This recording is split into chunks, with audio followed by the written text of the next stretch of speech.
비 오는 이 저녁이지만 하나님께서 우리에게 주시는 은혜가 또 우리에게 새로운 기쁨과 평강이 되는 귀하고 복된 시간 되기를 소망합니다. 기도하겠습니다. 하나님 감사합니다. 내리는 봄비가 마른 대지를 적심과 같이 성령의 단비로 우리의 심령을 적시어 아버지 하나님 앞에 풍족하게 열매 맺는 믿음의 사람으로 성장할 수 있도록 역사하여 주시옵소서. 이 저녁에도 주의 은혜를 사모하며 나왔사오니 고단하고 지친 우리의 몸과 마음이 주시는 은혜로 말미암아 새 힘을 얻는 귀하고 복된 시간 되게 하여 주옵소서. 함께 하실 줄 믿사오며 예수님의 이름으로 기도드리옵나이다. 아멘. 우리 함께 찬송가 182장 찬송하겠습니다.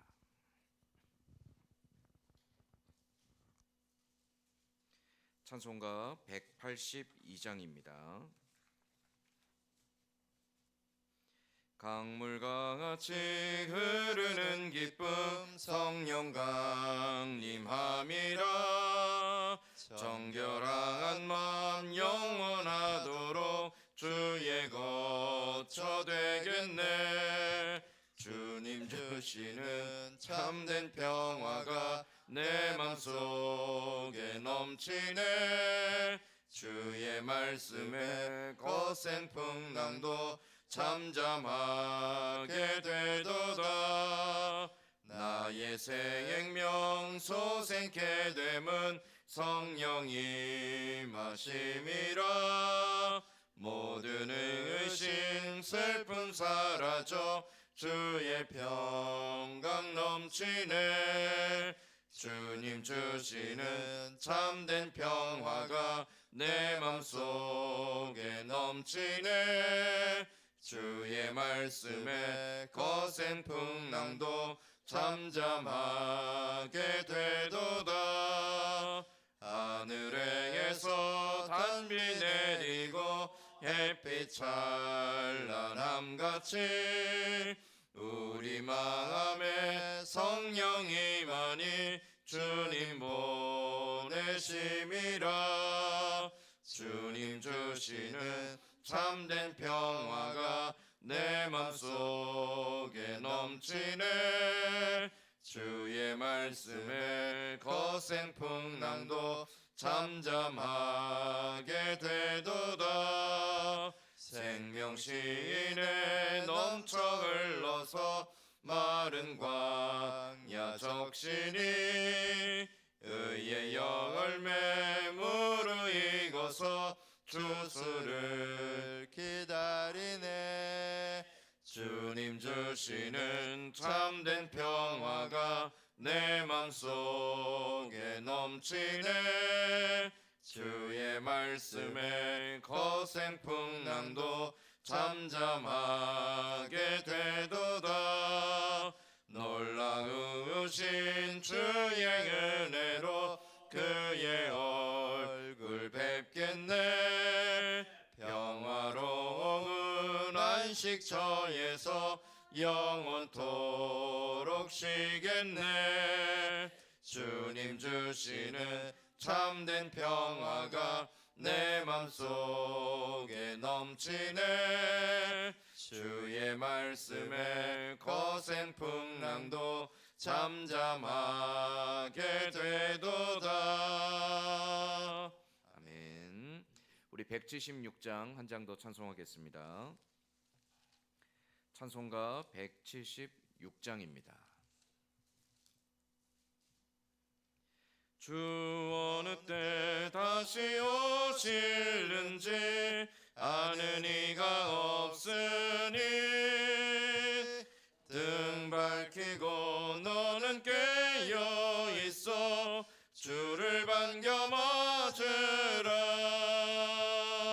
주 안에서 우리 몸과 마음이 깨끗하게 되어서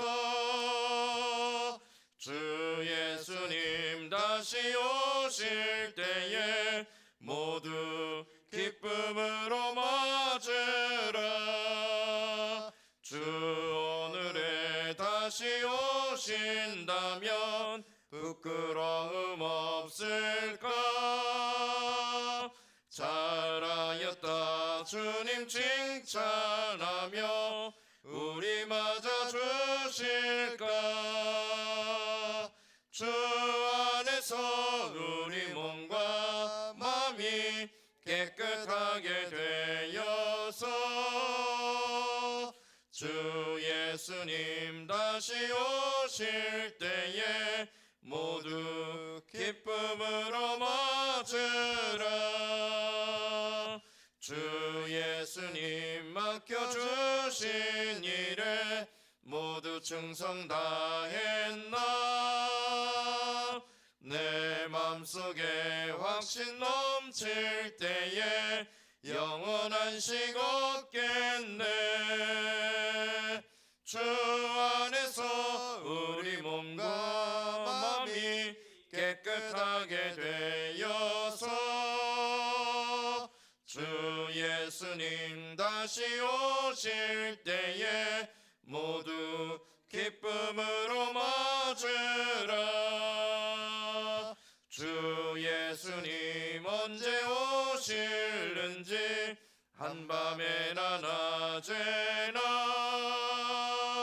늘 깨어서 주님 맞는 성도 주의 영광 보겠네. 주 안에서 우리 몸과 마음이 깨끗하게 되어서 주 예수님 다시 오실 때에 모두 기쁨으로 맞으라. 아멘. 김봉달 권사님 대표에 기도하겠습니다. 아버지 하나님 감사합니다. 성일 3일 동안도 저희들을 각 처소에 생활할 때에 하나님께서 지켜주시고 보호하여 주셨다가 오늘 하나님 3일 예배를 기억하게 하시며 비가 오고 길이 험하지만 하나님 전에 나와 예배할 수 있도록 인도해 주심을 감사합니다. 저희들이 예배할 때에 마음과 정성을 함께 묶여 하나님께 예배하기에 부족함이 없도록 하나님 축복하여 주시옵소서. 단생에 세우신 사자 목사님 붙들어 주시고 영육간에 강건하게 하시며 하나님 말씀 전하기에 조금은 더 부족함이 없게 하시고 말씀마다 은혜의 말씀 되게 하시며 생명된 말씀이 되어서 우리들이 그 말씀을 잘 준행하면서 살아갈 수 있는 능력의 말씀 될 수 있도록 하나님께서 축복하시고 은혜를 베풀어 주시옵소서. 우리 선정교회를 급여 살펴주시고 이 제단이 말씀과 기도로 잘 세워지게 하시고 하나님께 영광 돌리는 귀한 하나님 제단이 될 수 있도록 하나님께서 축복하시고 은혜를 베풀어 주시옵소서. 아버지 하나님 우리 선영교회 문을 열고 들어오는 자마다 다 알곡되게 하시고 무슨 문제를 가지고 하나님 전에 나와서 간곡히 기도할 때에 하나님께서 들어주시고 저들이 다 하나님 모든 것이 주 안에서 아름답게 해결받고 기쁨으로 돌아갈 수 있는 귀한 제단이 될 수 있도록 하나님께서 축복하시고 은혜를 베풀어 주시옵소서. 우리 선역에 속한 우리 장로님으로부터 평생도 이럴까지 하나님께 축복하시고 한 사람도 낙오되는 자에게 없게 하시며 하나님의 말씀 중심으로 잘 살아갈 수 있는 귀한 하나님의 성도들 될 수 있도록 은혜 베풀어 주옵시기를 간절히 기도합니다. 우리 성도들 가정에 하나님 축복하여 주옵소서. 범사가 잘 되고 강건한 축복을 주시고 하나님의 믿음의 하온 가정이 이루어지게 하시며 때 믿음이 잘 이루어져 갈 수 있도록 하나님께서 축복하시고 은혜를 베풀어 주옵시기를 간절히 기도합니다.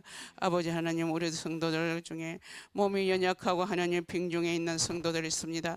아버지께서 불쌍히 여기시고 만병이 이원되신 하나님 아버지 저들을 병을 하나님 어루만 주시고 고쳐주셔서 강건함을 얻게 하시고 약물로도 치료가 잘 되게 하시고 좋은 의원도 만나서 하나님 아버지 치료가 하나님 잘 회복될 수 있도록 하나님이 축복하여 주셔서 한 자리에서 기쁨으로 예배드릴 수 있는 그 시간이 어서속히 올 수 있도록 하나님께서 축복하시고 은혜를 베풀어 주옵소서.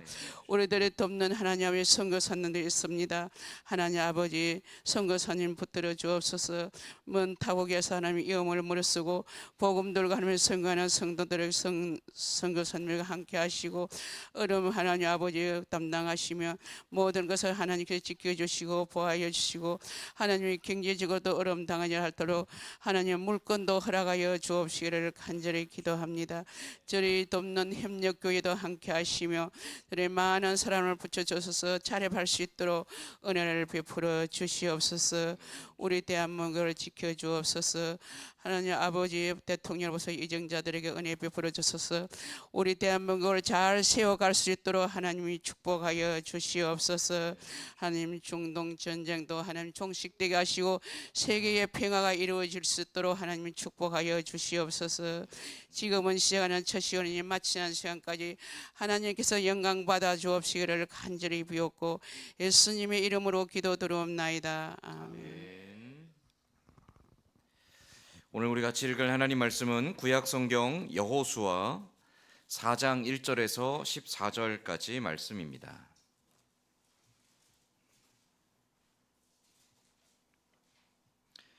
제가 가진 성경 구약 성경 323페이지에 있습니다. 여호수아서 4장 1절에서 14절까지 말씀입니다.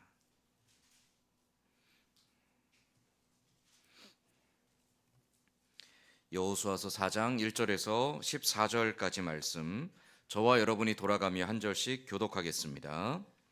그 모든 백성이 요단을 건너가기를 마침에 여호와께서 여호수아에게 말씀하여 이르시되 그들에게 명령하여 이르기를 요단 가운데 제사장들의 발이 굳게 선 그곳에서 돌 12를 택하여 그것을 가져다가 오늘 밤 너희가 유숙할 그곳에 두게 하라 하시니라.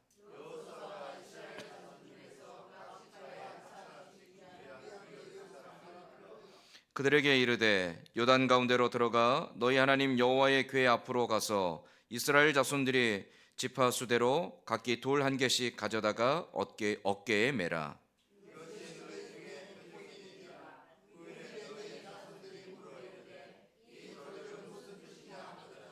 그들에게 이르기를 요단물이 여호와의 언약궤 앞에서 끊어졌나니 곧 언약궤가 요단을 건널 때에 요단물이 끊어졌으므로 이 돌들이 이스라엘 자손에게 영원히 기념이 되리라 하라 하니라.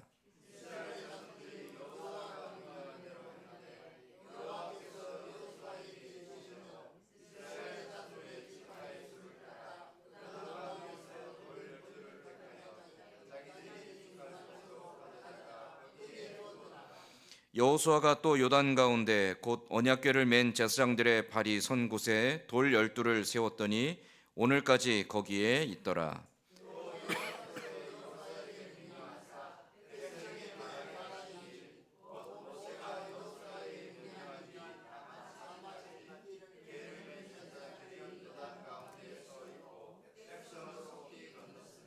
모든 백성이 건너기를 마친 후에 여호와의 궤와 제사장들이 백성의 목전에서 건넜으며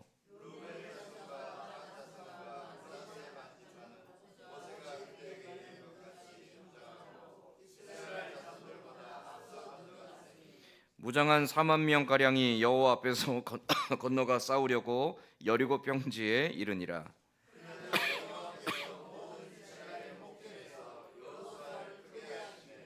그가 생전한 날 동안에 백성이 그를 두려워하기를 모세를 두려워하던 것 같이 하였더라. 아멘. 여러분 AI라는 말 많이 들어보셨죠? 요즘 워낙 어디를 가나 AI 얘기가 많죠. 옛날에는 인공지능이라는 말을 많이 썼습니다. 사람의 지능을 비슷하게 닮았다 이제 그런 의미인데요. AI는 그보다 조금 더 정교하고 더 고도화된 시스템입니다. 인공지능 결국은 이 AI가 추구하는 건요 사람의 지능을 이렇게 모방하는 겁니다. 그래서 언젠가는 사람보다도 더 월등한 능력을 갖추게 하는 것이 목표죠. 옛날엔 이게 뭐 그냥 공상과학 영화에나 나오는 이야기인 줄 알았는데 작년쯤에 갑자기 이 AI가 급속하게 확산이 됐습니다. 요즘에는 뭐 핸드폰으로 뭐 얼마든지 AI를 활용해서 무엇이든지 검색할 수 있고요, 만들어낼 수 있습니다. 예전에는 아주 전문가들이 할 수 있던 작업들도 이제는 AI한테 딱 물어보면 순식간에 만들어줍니다. 그래서 야, 이제 전문 지식이 별로 의미가 없어지는 시대가 가까우는 거 아닌가? 좀 그런 두려운 마음이 생기거든요. 그런데 올 겨울에 새해 딱 접어들면서 1월 달에 미국에서 한 이제 전자 박람회라는 게 열렸습니다. 근데 여기서 올해의 이 박람회의 주제가 뭐였냐면 이제 피지컬 AI라고 해서 인공지능을 사물에다가 삽입하는 거예요. 그래서 어떤 사물이 인공지능을 가지고 스스로 생각하고 스스로 판단하고 스스로 공부해서 스스로 움직이게끔 만드는 일들을 올해 주제로 삼았습니다. 에이, 그게 뭐 가능할까요? 우리가 흔히 생각하는 로봇이 자기 혼자 생각하고 자기 혼자 공부해서 사람보다 더 월등한 효율을 가지고 일하는 그런 시대가 얼마나 뒤에나 올 수 있을까요? 라고 우리는 생각했는데요. 올 초에 딱 그게 발표가 되면서 지금 급속하게 전 세계적으로 쭉 흐름이 우리가 흔히 생각하는 로봇이 인간을 대체하는 현장들이 점점점 늘어나기 시작했습니다. 현대자동차, 기아자동차 워낙 유명한 회사잖아요. 현대자동차, 기아자동차가 내후년부터 실제로 사람을 대신해서 현장에서 자동차를 조립하는 로봇을 현장 학습시키기로 했습니다. 미국에 있는 공장에서부터요. 그리고 5년 뒤에 2030년에는 이제는 공장에서 일하는 사람들을 다 퇴직시키고 로봇이 직접 생산하는 현장을 만들기로 계획을 세워놨습니다. 실제로 우리가 생각하는 것보다 엄청나게 빠른 속도로 시대가 바뀌고 있습니다. 조금 있으면 우리 집집마다 로봇 한 대가 이제 다 청소도 해주고 장도 받아주고 살림도 해주고 내가 아프면 이렇게 안마도 해주고 의사를 대신해서 내가 아픈 걸 진단도 해주고요. 내가 갖고 있는 어떤 고민이나 문제들을 이야기해주면 옆에 로봇이 친구처럼 이야기를 들어주고 해결책을 제시해 줄 겁니다. 같이 놀아주기도 할 거고요. 그런 시대가 여러분 살아생전에 올 겁니다. 되게 급하게 이게 막 오고 있어요. 시대가 세상이 너무 급속하게 지금 바뀌고 있습니다. 이 로봇이나 AI나 이런 모든 것들이 추구하는 바가 있습니다. 효율성의 극대화입니다. 사람은 뭔가 일을 하려면요, 일을 할 수 있는 시간이 한정돼 있잖아요. 일을 하다 보면 지쳐요. 쉬어야 돼요. 또 일을 하다 보면 실수도 나와요. 그래서 효율이 자꾸 떨어집니다. 근데 이 피지컬 AI 로봇이 등장을 하면 쉬지 않아도 됩니다. 사람만큼 실수하지도 않습니다. 그러니까 효율성이 더 극대화되죠. 효율성이 극대화되니까 점점 사람들의 자리는 사라지고 로봇이 대체하는 사회가 될 거라는 거죠. 그래서 극단적인 효율성을 추구하는 세상으로 바뀔 겁니다. 이게 멀지 않은 시대에 일어날 겁니다. 그런 걸 생각하니까 야, 앞으로 내가 먹고 살 일이 없겠네, 내가 할 수 있는 게 없겠네, 그런 생각들도 요즘 많이 하거든요. 그런데 이런 고민들을 하면서 저는 아무래도 목사다 보니까 그럼 교회는 어떻게 변할까? 이게 고민입니다. 교회는 어떻게 변할까? 실제로 저도 이제 설교 준비를 다 맞춰놓고 제 원고를 AI에다가 이렇게 보내줍니다. 그럼 AI가 제 설교 원고를 쭉 분석해 줍니다. 그래서 논리적으로 이런 흐름이 좀 잘못된 것 같습니다. 이건 논리적으로 좀 맞지 않습니다.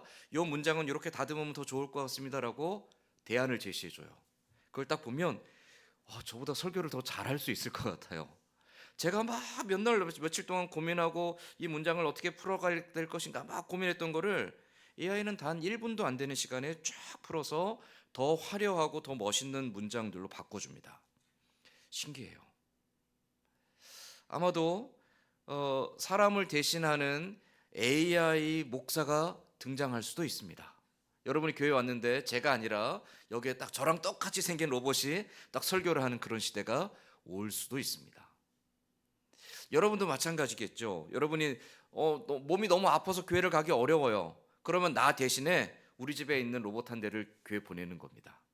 혹은 내가 몸이 너무 힘들어요. 너무 바빠요. 교회를 갈 수가 없는데 이번 주에 꼭 교회를 가서 내가 해야 될 일이 있어요. 그럼 나 대신에 교회에 로봇을 보내서 로봇한테 예배도 드리게 하고 예배 드리는 동안 뭐가 있었는지 다 녹화해 오게 하고 또 로봇이 나 대신에 주방 봉사도 하고 청소도 하고 교회 일도 하게끔 할 수 있는 시대가 올지도 모르겠습니다. 사람을 대신하는 AI가 교회를 채우는 시대가 올 수도 있다라는 거죠. 그런데 그것은 건강한 교회는 아닙니다. 왜 그럴까요? 가장 중요한 이유로 교회는요, 효율성을 추구하는 공동체가 아닙니다. 교회의 가장 중요한 가치는 효율성이 아닙니다. 어떻게 하면 일을 더 잘할 수 있을까? 어떻게 하면 이 일을 더 효과적으로 해낼 것인가? 어떻게 하면 이 일을 더 적은 비용으로 더 풍성한 열매들을 만들어낼 수 있을까? 얼마나 더 조그만 사람들의 노력으로 더 풍성한 열매들을 거둘 수 있을까? 교회는 그것을 추구하지 않습니다. 교회가 추구하는 가장 중요한 가치는 인격적 관계에 있습니다. 이 인격적 관계의 근원은 어디냐면 하나님께 있습니다. 하나님과 하나님 백성된 우리들 사이의 인격적인 관계, 이것이 교회의 가장 중요한 또 근본적인 가치라는 거죠. 효율성이 떨어져도 상관이 없어요. 일을 못해도 상관이 없습니다. 중요한 것은 하나님께서 우리에게 요구하시는 바가 하나님과 하나님 백성된 우리들 사이에 인격적인 관계를 맺고 그 인격적인 관계가 풍성해지는 데 있다라는 것이죠. 그래서 건강한 교회는요, 얼마나 일을 많이 하고 일을 잘 해내느냐가 중요하지 않고 얼마나 그 안에서 하나님과의 관계를 잘 맺으며 그 하나님과의 건강한 관계들 속에서 성도들과의 관계가 맺어지고 세상과의 관계가 맺어지고 있는가를 판단하는 것이 중요합니다. 그 인격적인 관계에 있어서 가장 중요한 핵심은요, 자원하는 마음입니다. 하나님과 우리와의 관계에 있어서 인격적인 관계다라고 말할 때 하나님은 항상 우리를 기계적으로 대하지 않으신다라는 의미를 내포하고 있습니다. 우리가 흔히 장로교는 예정론을 얘기하잖아요. 하나님께서 다 예비해 놓으셨어. 하나님 계획해 놓으셨어. 하나님이 다 준비해 놓으셨어. 그래서 하나님이 그 뜻대로 우리를 조종하시고 움직여 만들어 가실 거야. 그런데 우리가 여기서 오해하는 것은요, 하나님은 인격적인 하나님이시라는 거예요.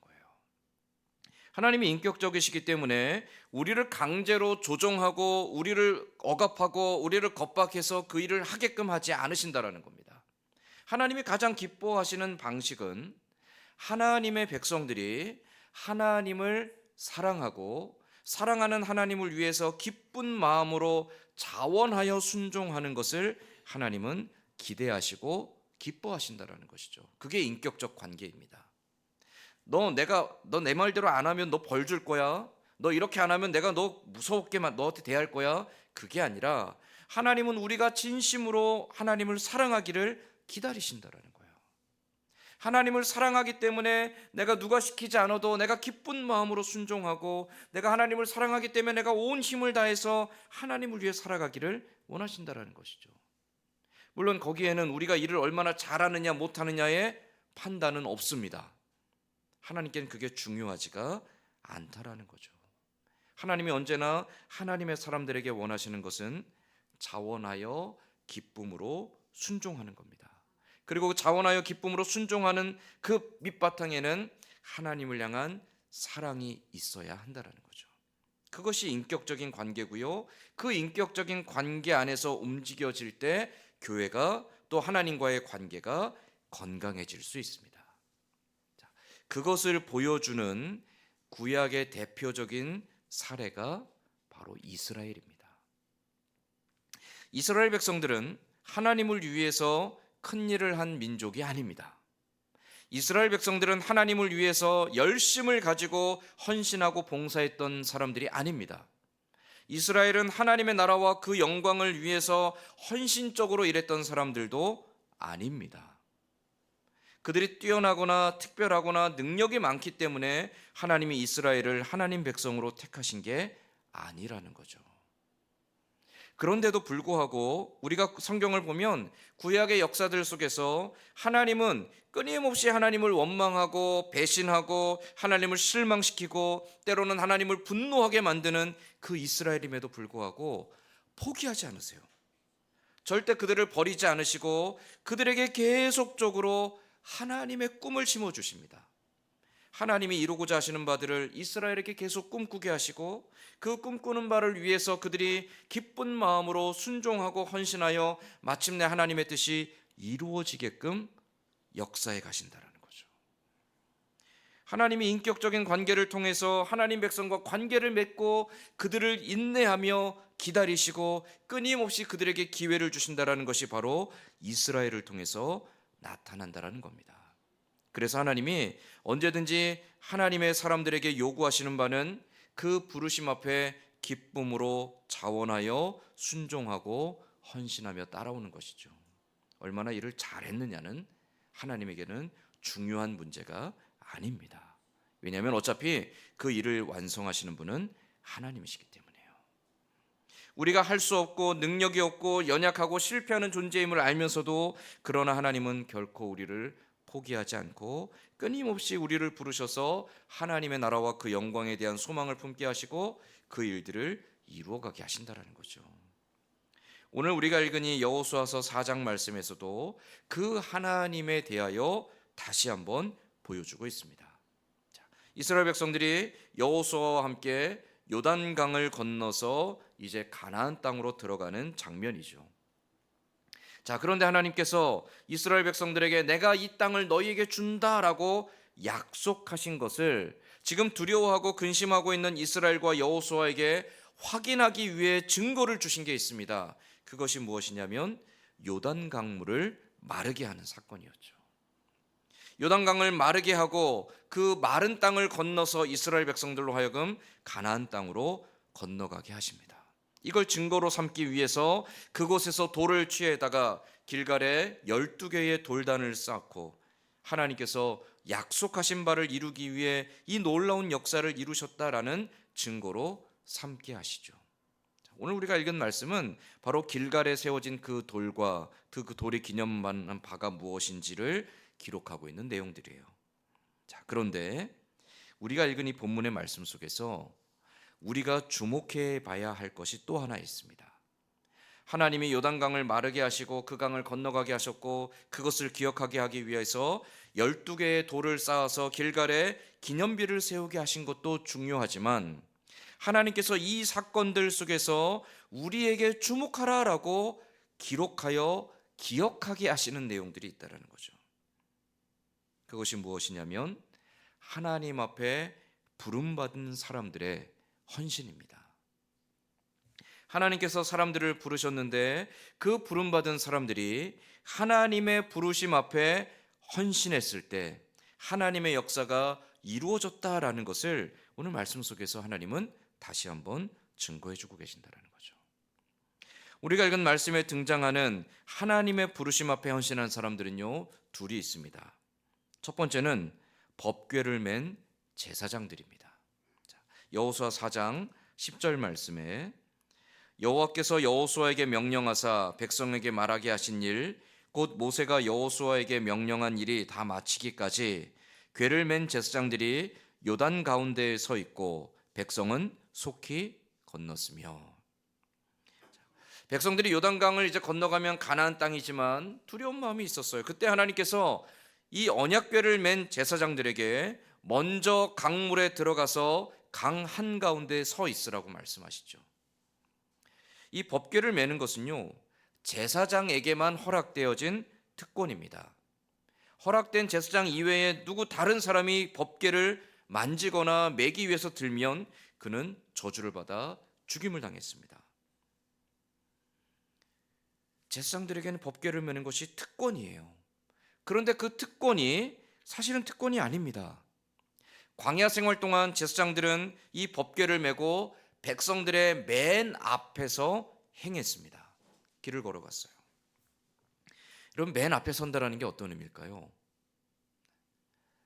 어떤 위험과 어떤 공격이 닥칠지 모르는 광야에서 그것을 가장 먼저 맞닥뜨려야 되는 가장 위험한 자리가 바로 법궤를 맨 제사장의 자리입니다. 전쟁이 나면 제사장들이 법궤를 메고 전쟁터에 가장 앞장서서 전쟁에 나갑니다. 화살이 날라오고 적군의 창칼이 날라오는 그 자리에 법궤를 맨 제사장들은 아무 보호 방법도 없이 맨 앞장서서 백성들을 이끌고 전쟁터로 나가는 사람들입니다. 그들은 아무 방어의 조치도 없고 무기도 없이 그저 하나님의 법궤를 맨 채로 항상 백성들 앞에서 행하던 사람들입니다.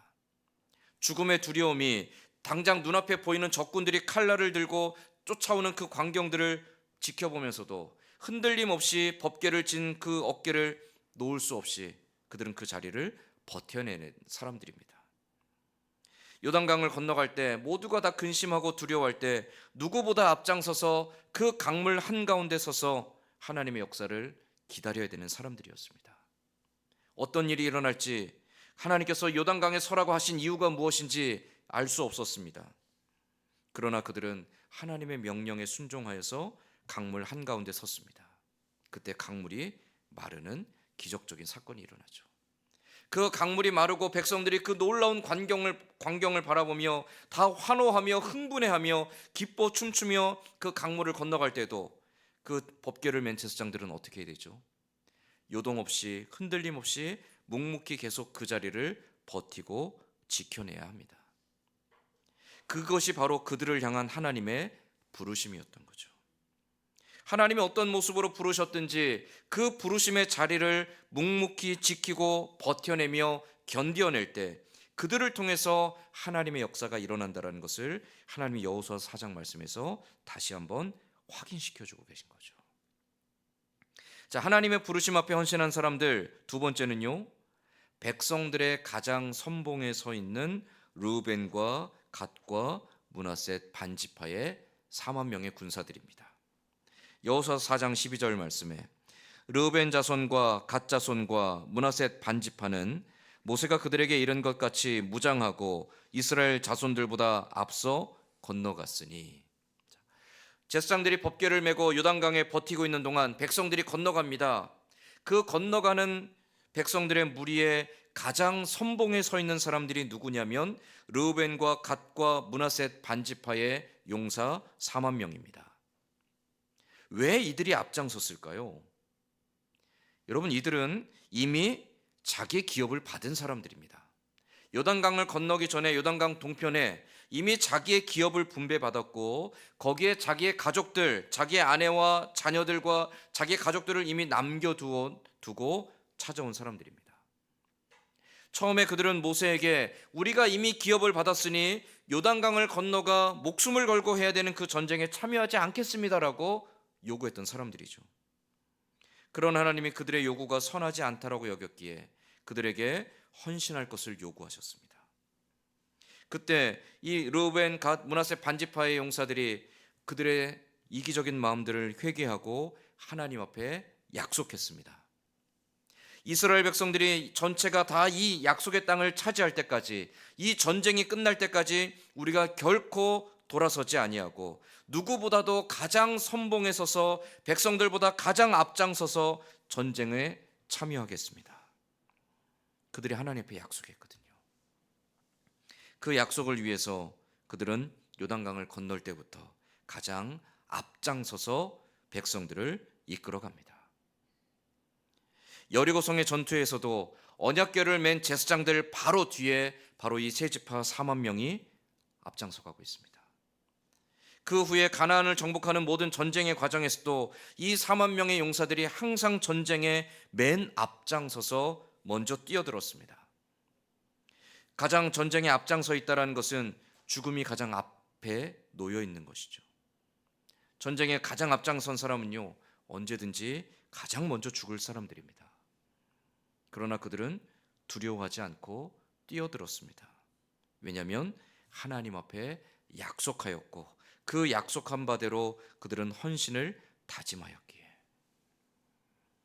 그들이 단지 저주를 받거나 그들이 단지 죽음에 대한 두려움이 있거나 혹은 내가 여기서 물러나면 하나님께서 우리 자녀들, 우리 가족들을 벌 주지 않으실까, 그런 마음 때문에 앞장선 것이 아닙니다. 하나님 백성으로서 나에게 이 기업을 주셨으니 내가 기업을 받은 자로서 그 책임을 다하여 하나님 앞에 헌신하겠습니다라는 각오 때문이었습니다. 그렇게 앞장선 사람들, 그렇게 헌신한 사람들을 통하여서 하나님은 여리고성을 정복하게 하시고 가나안 전쟁에서 승리하게 하시는 거죠. 오늘 이 여호수아 4장 말씀은요, 그렇게 하나님의 부르심 앞에 헌신한 사람들을 기록하면서 그들이 하나님 앞에 헌신했을 때 하나님이 그들을 통하여 그 역사를 이루셨다라는 것을 우리에게 기억하라고 말씀하고 계신 거죠. 왜 우리가 이것을 기억해야 됩니까? 이것이 하나님의 역사하시는 방법이기 때문에 그래요. 하나님이 능력이 없거나 손이 모자라거나 지혜가 부족하거나 가진 것이 부족하기 때문에 우리를 부르시는 게 아닙니다. 우리가 없어도 하나님은 능히 말씀으로도 하나님의 역사를 완성하실 수 있는 분입니다. 그럼에도 불구하고 하나님은 우리들을 부르셔서 하나님의 역사의 동역자가 되기를 원하신다라는 거죠. 단지 우리가 기계적으로 어쩔 수 없이 하나님을 겁내서 하나님 앞에 어쩔 수 없이 따라가는 사람이 아니라 하나님을 진심으로 사랑하기 때문에 하나님의 나라와 그 영광을 사모하며 그 역사에 기쁜 마음으로 순종하고 헌신하는 하나님의 동역자가 되기를 하나님은 우리에게 기대하신다라는 거예요. 그래서 우리에게 기회를 주시는 거죠. 그래서 우리에게 꿈을 주시는 거고요. 그래서 우리에게 할 수 있는 환경들을 맡겨주시는 거죠. 우리가 잘났기 때문도 아니고 능력이 많기 때문도 아니라는 거죠. 하나님의 부르심을 받았기에 기쁜 마음으로 우리가 하나님 앞에 헌신하면 하나님께서 그 뜻대로 역사하시고 그 능력을 더하셔서 마침내 하나님의 일들을 완성해 가실 겁니다. 교회는 그렇게 세워지는 겁니다. 능력 있고 재능 있고 가진 것이 많은 어떤 사람들을 통해서 교회가 세워지는 것이 아니라 하나님께 부름받은 우리 각 사람이 저마다의 부름을 따라서 기쁜 마음으로 하나님을 사랑함으로 내게 맡겨주신 일들을 감당할 때 그 작은 하나하나의 헌신들을 통하여서 주의 몸된 교회가 건강하게 세워져 가는 것이죠. 우리가 이 땅에 하나님의 나라가 임하기를 원하고 이 땅에 하나님의 영광이 임하기를 원하죠. 어떻게 하나님의 나라가 하나님의 영광이 이 땅 가운데 임하겠습니까? 하나님의 부름을 받은 우리 각 사람이 부르심을 받은 각자의 삶의 자리에서 각자에게 주신 역할들을 하나님을 대하듯 충실하게 감당함을 통하여서 하나님의 나라가 이루어지고요, 하나님의 영광이 나타나게 되는 겁니다. 하나님은 언제든지 부르신 사람들의 자원하는 마음과 헌신됨을 통하여서 하나님의 나라를 이루어가는 것을 기쁘게 여기시는 분입니다. 하나님은 능력이 없는 분도 아니요, 하나님은 우리를 기계적으로 다루시는 분도 아니요, 하나님은 우리를 겁박하여서 이를 되게 하시는 분도 아니라는 것이죠. 사랑하는 우리가 동일하게 또한 하나님을 사랑하며 하나님과 동역자가 되어서 하나님과 함께 하나님이 꿈꾸고 바라시는 일들을 함께 꿈꾸고 함께 소망하며 함께 그 일의 동역자가 되기를 하나님은 오늘도 기대하고 기다리신다라는 겁니다. 우리는 그렇게 하나님 앞에 부름받은 사람들입니다. 법궤를 메고 요단 강물에 서서 버티었던 제사장들과 같이 누구보다 앞장서서 전쟁의 맨 선봉에 서서 이스라엘을 위해서 하나님을 위해서 헌신했던 4만 명의 용사들 같이 하나님의 나라와 그 영광을 위해 어느 자리든 어떤 역할이든 어떤 사명이든 기쁨으로 이름도 없이 빛도 없이 감당했던 많은 신앙의 선배들과 같이 오늘 우리도 마찬가지로 우리의 부르심이 어떠한 것이든지 하나님의 부르심 앞에 기쁜 마음으로 순종할 때 우리를 통하여 하나님의 나라가 흥왕하게 되고 하나님의 영광이 나타나게 될 줄로 믿습니다. 그 부르심 앞에 기쁜 마음으로 헌신하는 하나님의 동역자가 되어서 그 나라와 영광을 위해 하나님을 기쁘시게 해드리는 사람들로 날마다 든든히 서가는 저와 여러분과 우리 교회 될 수 있기를 주님의 이름으로 간절히 소망합니다. 아멘. 기도하겠습니다.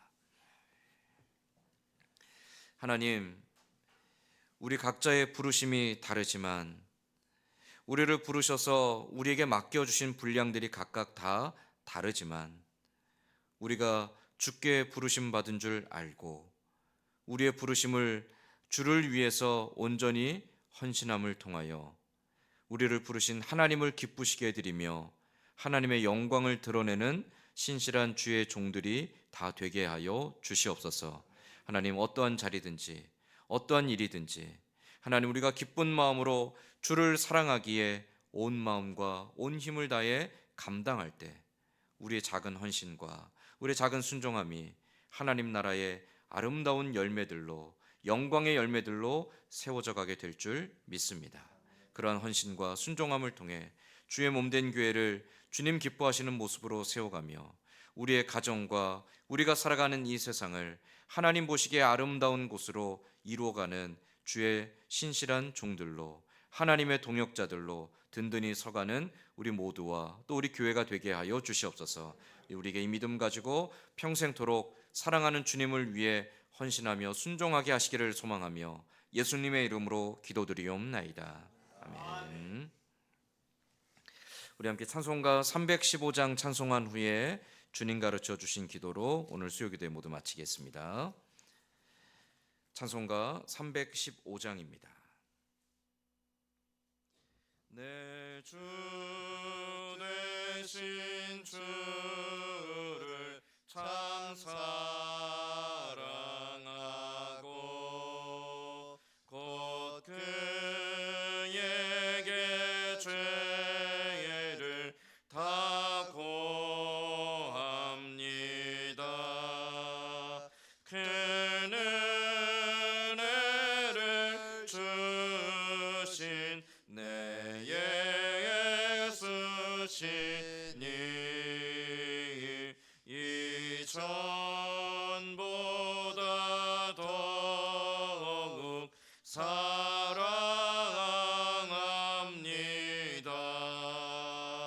주는 날 사랑하사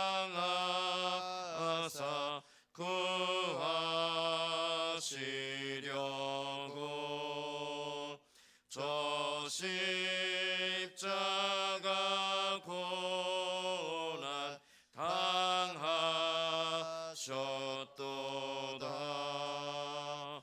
그가 신관 쓰신 내 주 배우니 이전보다 더욱 사랑합니다. 내 평생에 힘쓸 그 큰 의무는 주 예수의 덕을 늘 기림이라. 숨질 때에까지 내 할 말씀은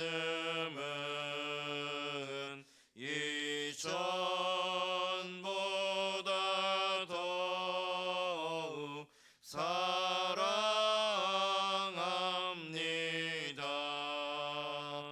그 영광의 나라 나 들어가서 그 풍성한 은혜 늘 감사하리.